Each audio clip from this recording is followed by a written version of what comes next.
Hello, and welcome to another episode of Self-Help Witch. Self-Help Witch is all about astrology, awareness, and self-actualization, basically using our spiritual practices to live our best lives, and we love to do it with astrology. I'm Dana, I am your host, I'm the astrologer and teacher here at Self-Help Witch, and I wanted to spend some time today getting us prepped for the holiday season with a little episode on astrology for mindfulness. So we're going to get into 3 ways that you can approach transit astrology, the astrology of the moment, to cultivate awareness. And to me, mindfulness and awareness are really the same thing. Like when we say mindfulness, what we really mean is becoming aware of what's going on with us within the context of the present moment. And if you ask me, this kind of gets at the heart of why we do astrology at all. Natal astrology is a little different. That's looking at our birth chart to understand ourselves. Transit astrology has utility in that it can help us understand the energy of the moment. And I think a lot of us are primed to approach that kind of astrology, the astrology of the moment, with the intention to know what's going to happen. And that can very quickly become an anxiety-inducing practice, especially if you're an anxious person. Not even clinically so. Like, if you are at all prone to overthinking, trying to listen to forecast astrology transits to get a feel for what's coming up can very easily turn into worry about what's going to happen. But I think there's a really beautiful opportunity with the astrology of the moment to create a spiritual practice of awareness. And when I say spiritual, I don't necessarily mean religious. In fact, I don't think I mean that at all. And that might be a talk for another time, what the difference between spirituality and religion is. I don't think it really matters. It's kind of semantics. The point is that getting in touch with something deeper than your mind and the external stuff going on around you, that is a spiritual practice. It's coming back home to yourself. And we can use transit astrology to do that if we're really mindful and if we're really aware of it. Basically, if we do it on purpose. So today I want to help you use astrology in that way by giving you 3 things you can do to start to cultivate a practice of astrology that's built on mindfulness. Now, I do want to just build my case here because you might be thinking, well, there's nothing wrong with wanting to know what's going to happen. That's how astrology has been used for centuries. And you're not wrong.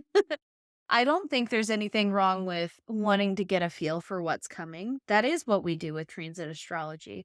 But once again, we need to be very aware of what that's doing to us, because I think that the problems of our society creep up in our astrology practices as well. What I mean by that is I notice in myself, and I'm willing to bet that you might resonate with this if you are an astrology enthusiast, the tendency to overconsume astrological content, especially if there's something coming up that we might be a little worried or concerned about, like the eclipses, for example. Everybody wants to know what's going on with the eclipses. And when you have a transit like that, you might find yourself getting to the 3rd page of the Google results, trying to figure out what's happening with this transit, or listening to several different podcasts about it or YouTube videos.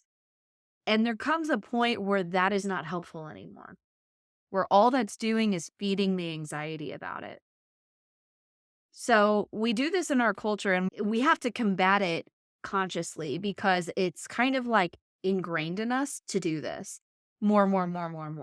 And more is not always helpful. So I'm proposing that we balance that consumption of astrological content with reflection.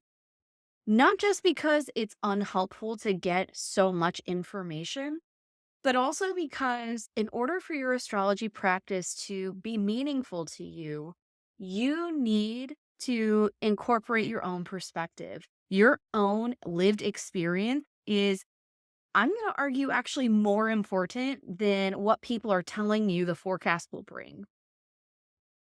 And if we go back to, the analogy of the weather, like the actual outside weather, you could listen to a forecast that, okay, it's going to snow 6 inches in your area, and then it doesn't actually snow at your house. Well, your lived experience was way more important than the forecast in that situation. The forecast prepared you for a potential situation, but ultimately what mattered is that it did not snow. So astrology forecasts work in the same way. You can help yourself out by getting a general idea of what's coming, listening to a forecast. But ultimately, your perception and lived experience of how that energy came through is way more important for making sense of not just the archetypes of the astrological combination of the transit, but also for how you dealt with it. This is how working with the astrology of the moment becomes a mindfulness practice. If I have, let's say, Mars is retrograde right now in my ninth house, and it is squaring my natal sun. And it has been for a while because my sun's at 23 Pisces. So, with that in mind, like, if I didn't know that, the fact that I'm not sleeping very well, the fact that I am having a hard time focusing, I feel a little disoriented in terms of like what's coming next for me. These things might be a lot more concerning than they are to me right now because I wouldn't know to expect them, right?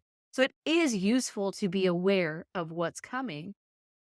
But in the same breath, like me having that information is only as useful as I apply it. So when I am up all night and I'm pissed off about it the next day, it does help for me to be aware of why that's happening because it just helps me move through my day in a little less grouchy of a way in that particular instance. If I have some hard aspect with my descendant, I'm going to anticipate arguments perhaps with my partner.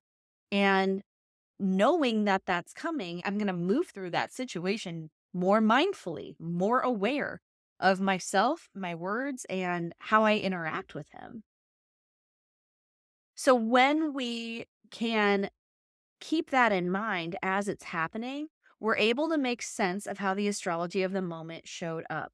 The next time Mars squares my Neptune, I'm going to be ready to not sleep that well. And it may show up totally differently, but I'll have my own experience with it that I will be able to recall and use in the future. It's also going to teach me more about myself because sometimes the astrology brings things up for us that we need to deal with. And it teaches us more about ourselves always, even if it's something as mundane as like, I'm not sleeping very well. How do I function when I'm on little sleep? Something as simple as that. So when we have an astrological awareness practice, we are able to fortify ourselves against the anxiety that over consuming forecast astrology can create.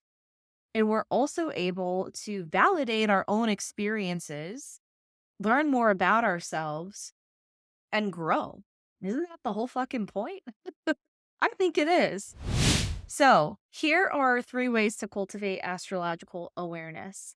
And these are not the only 3, but these are 3 ways to get you started. First, I'm going to recommend that you choose which transits to focus on and which ones to ignore. Here's the thing. There is always so much going on, even without the context of your natal chart. Because, of course, if you're listening to transit forecasts, they're not specific to your natal chart. If you are looking at your natal chart, you're going to know that there is like way too much to track all the time. I mean, you could, I guess, but it would be your full-time job. It's a lot. And I don't recommend it because I don't think that it's necessary, especially with the faster moving transits, like with the moon. There's just too much to track. So you want to focus on what is going to be most impactful for you. And there's a few ways you can do that, but I think firstly, I would look to your angular houses, and those are houses 1, 4, 7, and 10 if you're not familiar.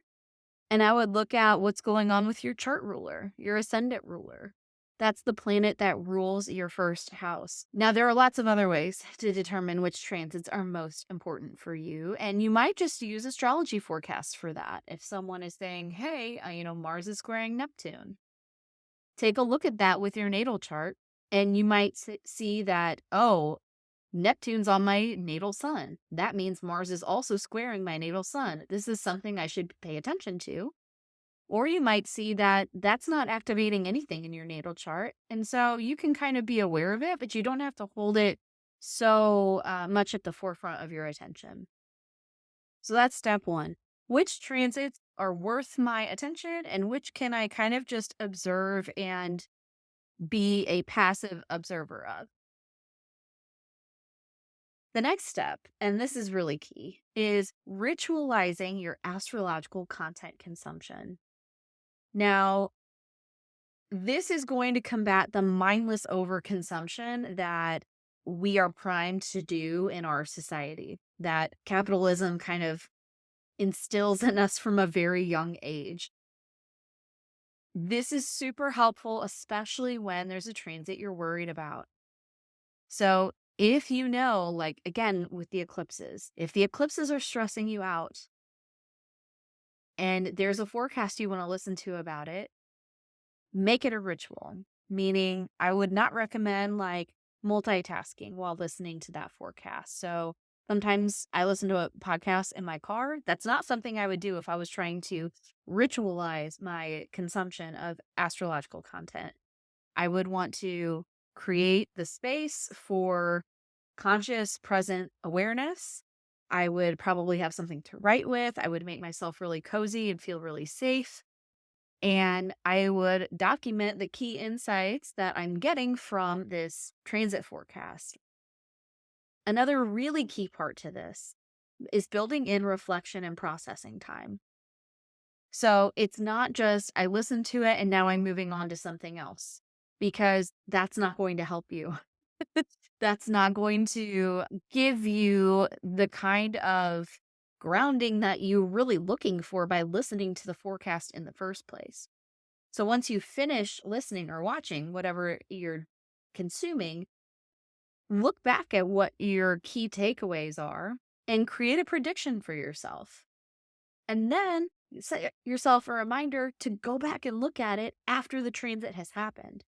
That way, you not only give yourself a more grounded, centered sense of what's to come from your own point of view, but now you have set a process in motion where you can come back later and get a deeper understanding of this transit.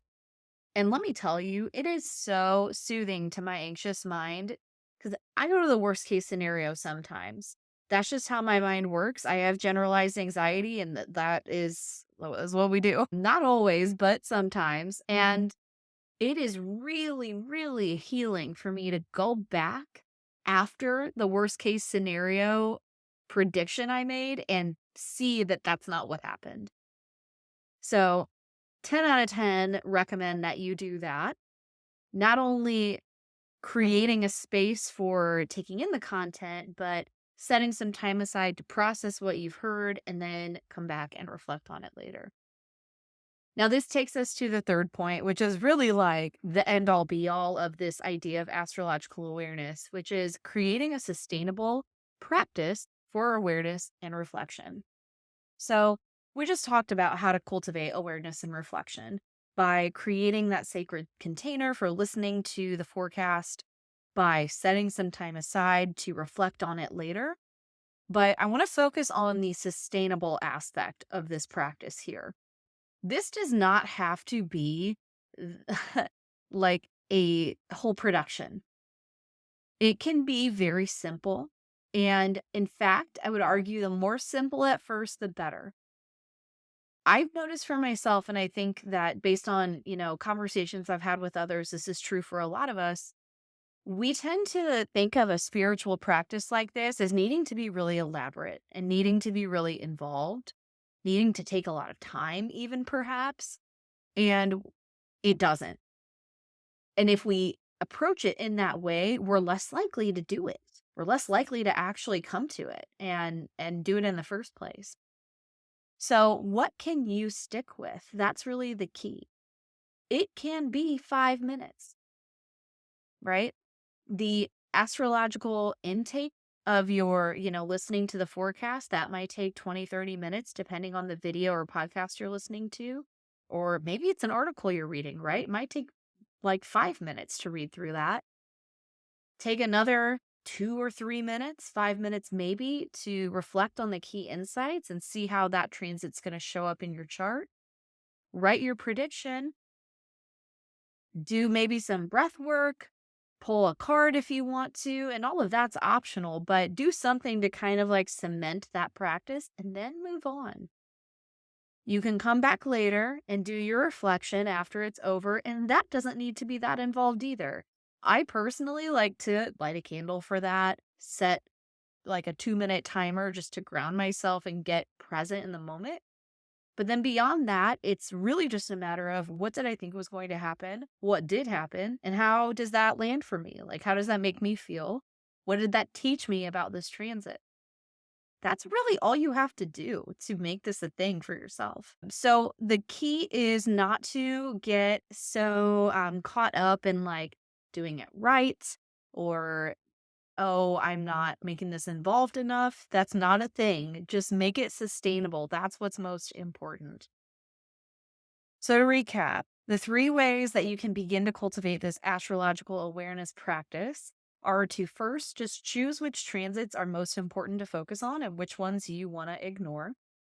From there, you're going to ritualize your astrological content consumption, however that looks for you, because the most important thing is that it is sustainable. It's something that you can actually continue to do and that it doesn't become another thing on your plate that feels like a burden. This should be really useful and helpful for you.